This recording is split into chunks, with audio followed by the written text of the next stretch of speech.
Viernes 3 de mayo del año 2024 para estudiar y meditar.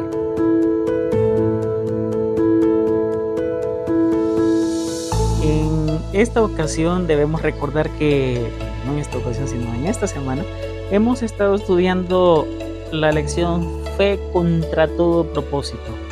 Y ya que hemos llegado al 3 de mayo, para ser específicos, debemos recordar que el sábado 27 iniciamos con el estudio Fe contra todo propósito, donde nos instaba a recordar que tenemos un Dios que ayudó a los reformadores y que también nos ayuda a nosotros en la actualidad.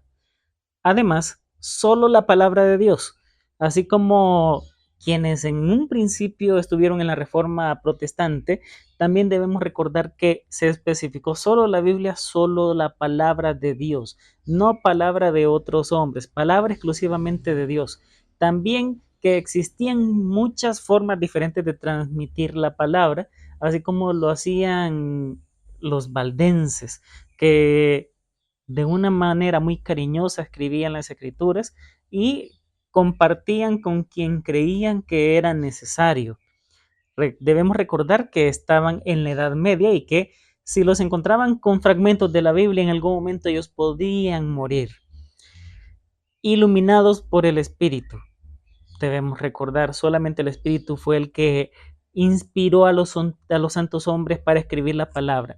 No tenemos que centrarnos en ellos, sino en el Espíritu que fue el que bajó y les hizo saber lo que tenían que escribir, y así como el Espíritu Santo es Dios también, entonces tenemos que saber que esa es palabra de Dios y que en algún momento se creía que teníamos que realizar muchas obras, teníamos que dar dinero para poder ser salvos, teníamos que realizar ciertos sacrificios para ser salvos, y ahora entendemos que esos sacrificios que podemos realizar por nuestro prójimo, por nuestras comunidades, son sacrificios de amor, no para ser salvos.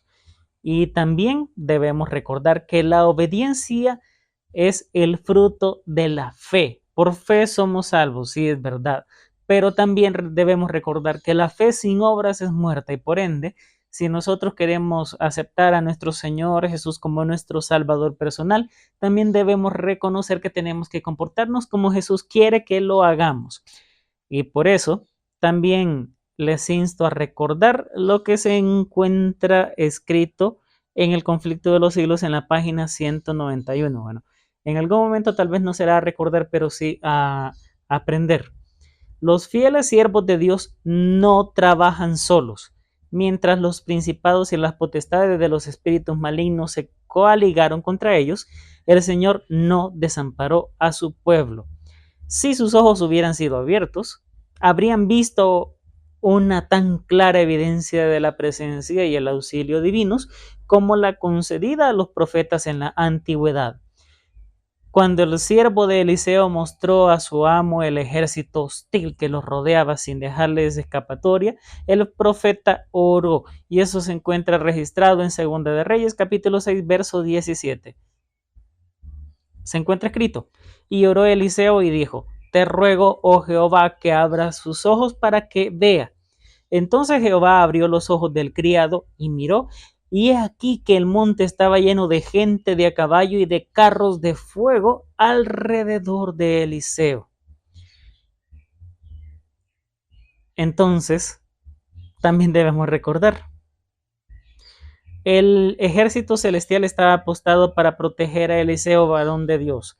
Del mismo modo, había ángeles que cuidaban a quienes trabajaban en la causa de la reforma. También en otro libro, citado por el Conflicto de los Siglos en la página 192, es que el nombre está creo que en francés, así que Dauvinet, no sé cómo será, pero ahí ustedes lo podrían encontrar. Como le digo, en el Conflicto de los Siglos en la página 192. Cuando enemigos poderosos se unían para destruir la fe reformada y millares de espadas parecían desenvainarse para combatirla, Lutero escribió: Satanás manifiesta su ira, conspiran pontífices impíos y nos amenaza la guerra. Vaya, esto de pontífices impíos está duro. Exhorten a la gente a que contienda valientemente ante el trono del Señor por medio de la fe y la oración, para que nuestros enemigos, vencidos por el Espíritu de Dios, sean obligados a ser pacíficos. Nuestra más ingente necesidad, la primera cosa que debemos hacer es orar. Hagan saber a la gente que en esta hora ella misma se haya expuesta al filo de la espada y a la ira de Satanás. Hagan que oren. Y también existe un himno bastante bonito, Castillo Fuerte. Y aquí se nos indica la justificación por la fe. La gran verdad que Lutero redescubrió es el fundamento del Evangelio, la verdad sobre la que descansa nuestra esperanza de salvación. Y el himno preferido de Martín Lutero era Castillo Fuerte.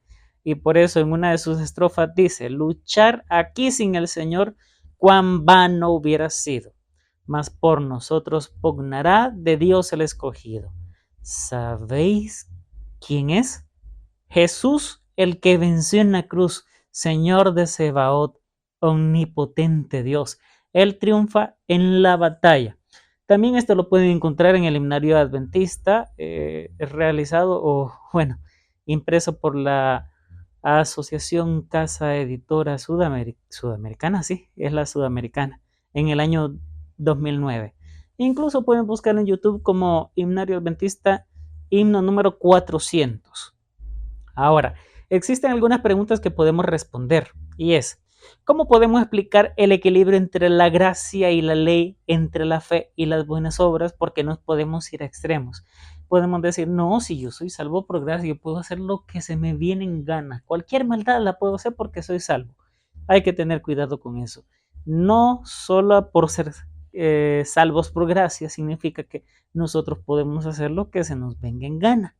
También existe la ley de Dios, la que Dios escribió con su propio dedo allá en el monte Sinaí y que se encuentra en el libro de Éxodo capítulo 20 en los versos del 8, bueno, no, del 3 hasta el 17.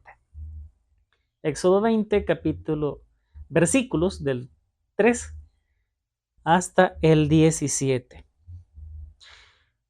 ¿Por qué es tan fácil permitir que nuestra mente caiga en el legalismo? Wow, esto es tremendo. A veces nosotros pensamos que podemos perdernos solo por no hacer ciertas cosas. Me refiero a que hay personas que instan a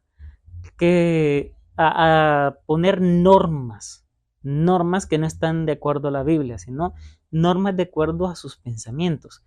Y por ende, ¿cómo definirías el legalismo? ¿Cómo podríamos definirlo?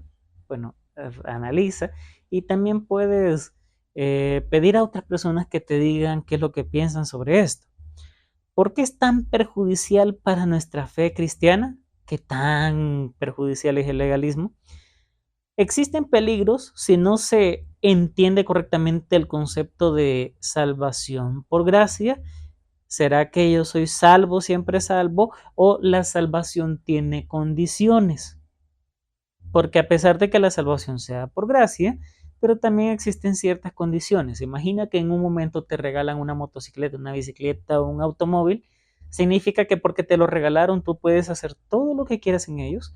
No vas a darle mantenimiento, no vas a engrasarlo, no lo vas a llevar al taller, no lo llevarás a la persona que te lo revise y te diga, mira, haz esto, esto está bien, esto tienes que cambiar este repuesto, si no te va a ir mal. ¿A dónde puede conducir ese malentendido? Eso sí, vuelvo e insisto, la salvación tiene condiciones. Dios nos da la salvación a través de su Hijo amado. La sangre de Jesús sirve para que el Padre perdone nuestros pecados por su gran amor. Y el Espíritu Santo nos convence a nosotros de pecados para que podamos ir y confesar nuestros pecados a Jesús. Pero ¿qué ocurre acá? Que en muchas ocasiones nosotros pensamos, no, soy salvo y aunque no confiese mis pecados, entonces, ¿qué pecado puede ser perdonado si no es confesado? entonces aquí es donde debo entender, tengo que confesar mis pecados, tengo que arrepentirme, tiene que existir un momento para que yo acepte lo malo que he hecho y no querer volver a hacerlo. Además, ¿qué quiere decir algunos cuando utilizan la expresión gracia barata? ¿Será que la gracia es barata? No, la gracia no es barata. La gracia vale la sangre de Cristo. El problema es cuando yo uso la gracia como excusa para hacerle daño a mi prójimo, para atentar contra él, contra mi familia. Si los seres humanos tienen leyes, entonces significa que Dios tiene ley. ¿Y por qué voy a guardar la ley? Por amor a Jesús. Jesús ya me amó a mí. Y por eso existe una frase bien especial. El amor de Cristo nos constriñe. Constreñir es una especie de obligación, pero no es una obligación mala. Es una obligación de me amo primero, yo le quiero amar también. Entonces, si yo guardo la ley, que en esta ocasión también me insta a no robar, a no levantar falso testimonio, entonces estoy amando a mi prójimo, evitando estos actos. Lo mismo pasa cuando nos dice que Dios no perdonará a aquel que nombre su nombre en vano o que tome su nombre en vano. Si nadie confiesa que ha tomado en vano el nombre de Dios, entonces no será perdonado. Pero si alguien tomó por desconocimiento el nombre de Dios en vano y va y entiende que es malo tomarlo en vano, un ejemplo de esto, estás diciendo una mentira y dices, por el amor de Dios, te lo juro que esto es verdad, y sabes que es una mentira completa, entonces estás tomando el nombre de Dios en vano. ¿Y qué significa esto? Que entonces tú estás cometiendo un pecado contra la ley de Dios, estás infringiendo la ley de Dios. Si no lo sabías, pero ahora lo entiendes, entonces vas a pedirle perdón a Dios por esas ocasiones en las que fundamentaste una mentira solamente diciendo el nombre de Dios. Y es aquí donde entendemos que a quien ofendiste en ese momento fue a Dios. Así como cuando levantas un falso testimonio, estás realizando o estás atentando contra tu prójimo. Por eso debemos recordar, la gracia es muy importante, pero también significa que yo tengo que realizar algo. Cuando a María Magdalena se le dijo que no se le iba a apedrear, entonces nuestro Señor Jesús le dijo, ni yo te condeno. Y aquí existe un pero, no peques más. Así que si has pecado, ora, busca perdón, confiesa tus pecados, pero hazlo ya. Si no has pecado, entonces igual habla con Dios, pídele más fuerza y recuerda que antes que tú fueras cristiana, habían personas que decidieron dar su vida completamente con tal de mantenerse firmes en la verdad, no desistir, seguir adelante. Y por eso es que en estos momentos tenemos Biblia, podemos ir a nuestros templos, podemos orar ahí, podemos reunirnos con los hermanos.